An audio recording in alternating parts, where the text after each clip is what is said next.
Pag ganyan, ibig sabihin, tanggal na yon sa kanyang pin. So, tutuklapin nyo ulit ito. Dahan. Kung kailangan yung ilalim nito para hindi siya pabalik-balik. Kasi bumabalik siya at kumakapit uli. Kaya tanggalin. Kaya kailangan nyo. Ayan. Saka nyo siya hilahin. Ayan o. Okay. So pag nahila nyo na yan, siyempre, pwede nyo siya nang tanggalin ng buo. Yan, dandahan. So dito nyo siya hawakan sa gitna, ganyan, para matanggal nyo. Okay? Okay, natanggal na natin. So kung mapapansin nyo, may mga natitira pang pangkapit. Pero dahil sa ito ay makapit pa, pwede pang pakinabangan yung kanyang epoxy. So pwede nyo namang iwanan na dito. Okay? Kasi makapit pa siya eh. Tapos, ito naman, gagawin natin dito, tatanggalin nyo itong tape. Okay? Tanggalin tape. Ayan.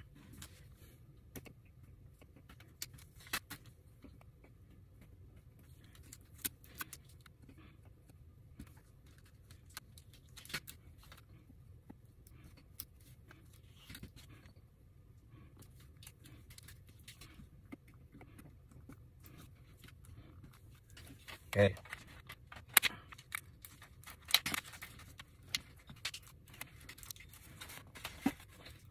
Okay. Okay, tanggal na natin. Pwede natin ilipat yung sa luma. So ngayon, nasaan yung pangkapit? Meron tayong, may kasama itong kuwan. Pinaka pangkapit niya. Ito. Okay, paggamit nito, kukunin nyo ito kasi double sided. Okay, double sided tape ang tawag dito. So para mas magamit nyo siya ng maganda, paghihiwalayin natin yan. Pagupitin natin to.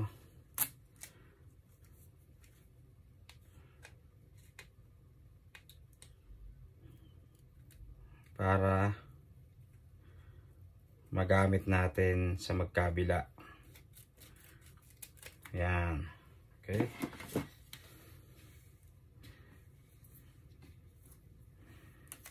Tanggalin muna natin to. Itong battery.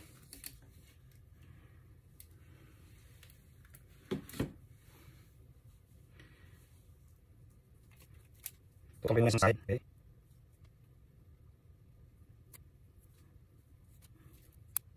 Battery dito. Ayan. Tapos ulit sa side. Okay. Nahan na kasi. Ang saan makapit ko. May iwan. Makapasin na iwan sa plastic. Kaya tayo ako ng hindi pwede dito sa so hindi na siya parang ayos yan. Okay. So ganyan lang. Kasi yung US ang pwede yung kasi ito hindi lang yung package. Tapos ito. Ayan. Tapos malilig ko tanggalin pero hirap na kasi nga. Hindi ko dito naposin. Pero okay lang. Sarap din yan. Okay. So nasa yan. Tumasa dito. Kakalagay. Yan. Okay. Saka nyo ngayon tatanggalin to. So now, pag nakaganyan yan, ito kasing battery to, meron din tong kanyang pangkapit. Kaya siguro, iyan lang ibinigay sa akin kasi nga, may mga pangkapit na rin tong battery.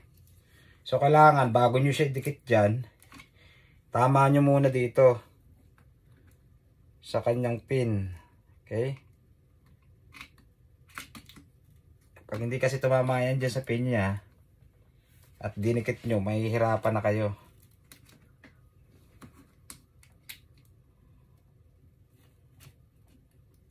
Yun. Tumama siya sa pin. Saka nyo siya bababa. Yan. Okay? Yun. See? Medyo i-align natin ang ayos. Yan. Yan. Okay. Now, lagay ngayon natin si tornilyo. Yun.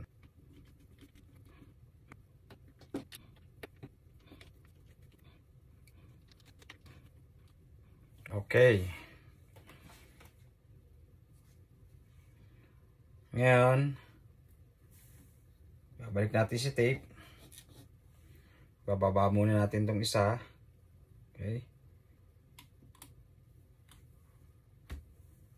Yan. So, itong mga foam na nakalagay na ito, yan, huwag nyo na siyang tatanggalin. Kasi nga, depensa to. Para dito sa lens. Yung iba kasi natanggal na, napapunta na dito sa kabila. Pero okay lang. Okay. So, ngayon, ang gagawin natin, lilinisin muna natin to. Ito. Yan.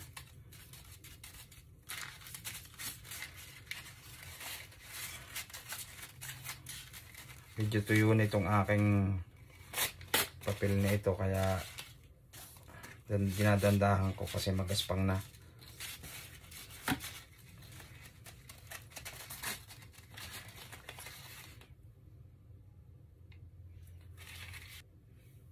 So, ang sunod natin guys gagawin, lalagyan natin ang double-sided tape dito sa gilid. Okay? Pero bago yan, i-screw muna natin to. Itong apat. So, okay lang dito eh. So, parang to.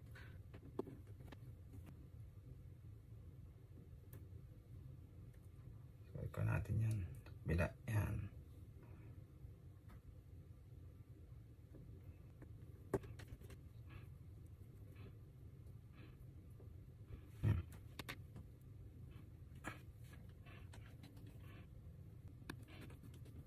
Yan.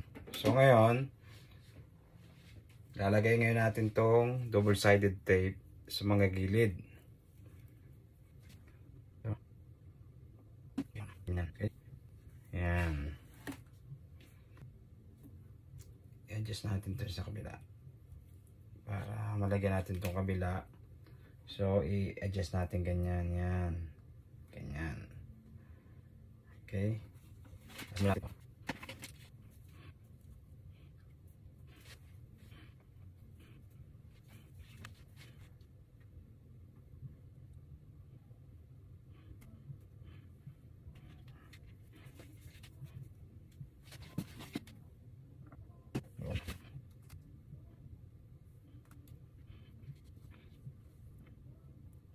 Okay.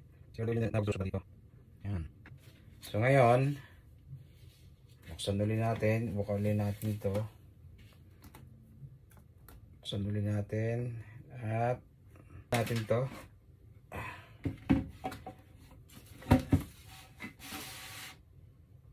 Para makasandal siya ng ayos. Ngayon, ito namang gilid. Ang ating nalagyan. Pag-alagyan natin ito. Dito, sa lens, paano na sa cover na dito sa LCD.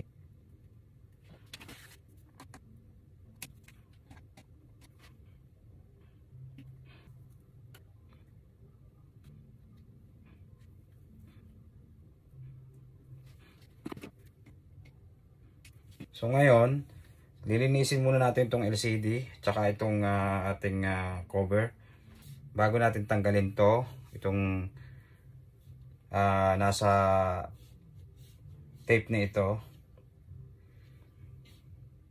Para naman sa panglinis, itong gamitin nyo, Ubex Clear. Okay, so spray nyo lang yun dyan. Tapos punasan nyo nito itong papel.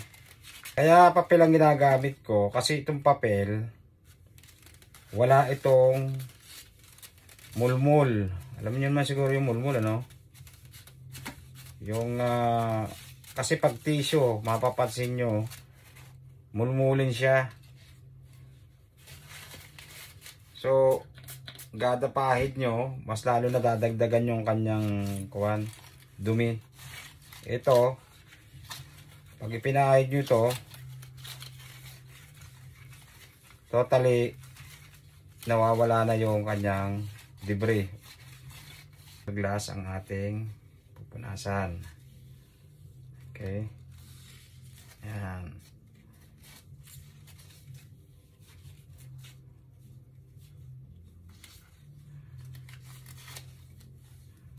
So banayad lang. Huwag yung pepersahin ng pagpunas kasi maaari nyo siyang mabasag. So itong ganitong klaseng tela ang gagamitin nyo. So spray nyo to. Okay. Saka siya ipahid.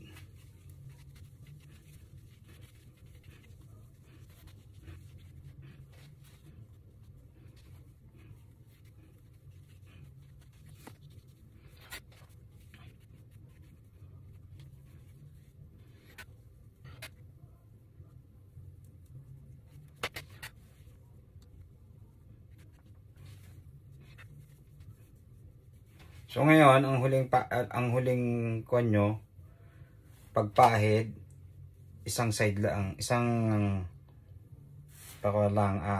direction lang. Yan, ganyan, no?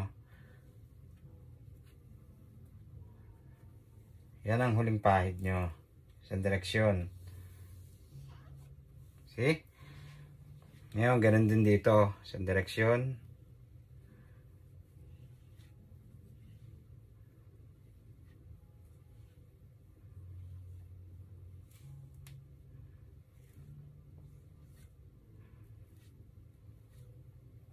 Ngayon, tatanggalin na natin yung nasa ibabaw nitong tape.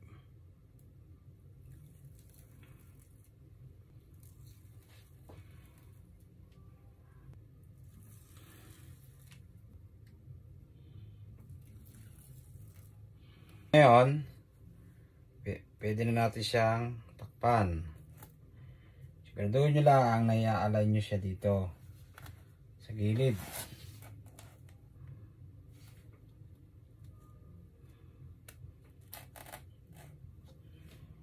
Tapos i-spray nyo to. Pwede nyo ito.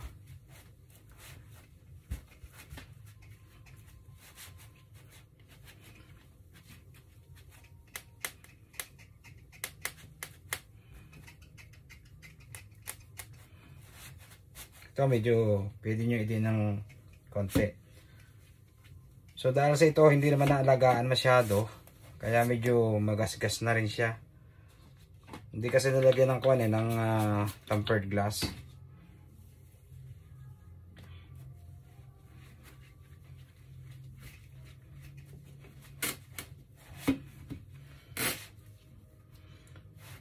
Then saka nyo siya kuha ng isang direksyon.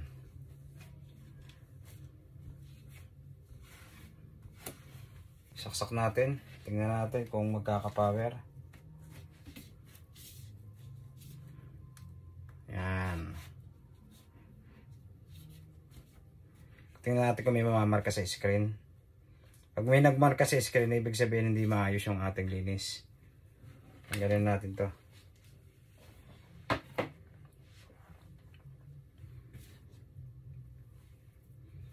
So meron siya 72%.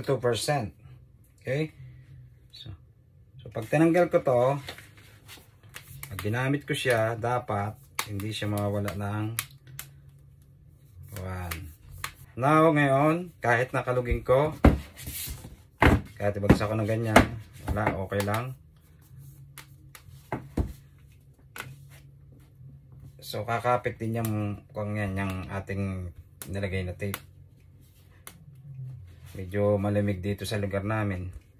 May heater ako pero dito sa akin pinagagawaan hindi masyado malakas ang heater kaya hindi siya agad-agad matuyo.